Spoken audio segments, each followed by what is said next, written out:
শুনছো শুনছো? এই যে শুনছো শুনছো? কি হয়েছে? শুনছো? রাত 12টা বাজে, এখন কি হয়েছে? এত রাতে কি চাই? 12টা বাজেনি এখনো, বলছি শোনো। শুনছো? আরে এই ওষুধটা খেয়ে নাও, ওষুধটা। আরে কিসের ওষুধ? আরে খাও, ধরো বলছি। কিসের ওষুধ? আরে ধরো তো আগে, 12টা বেজে যাবে, ধরো। আরে বাবা, কিসের ওষুধ? জল নাও, জল নাও, শুয়ে খেয়ে নাও, অসুবিধা নেই। দাঁড়া একটু উঠি। রাত যেতে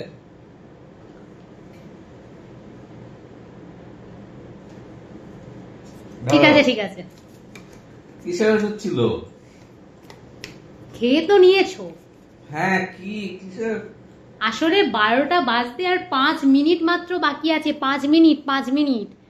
ওষুধটা কালকে এক্সপায়ার করে যাবে, সেই জন্য আজকে তোমাকে খাইয়ে দিলাম 5 মিনিট আগে। কিসের ওষুধ আমিও জানি না, একটাই পড়েছিল। মানে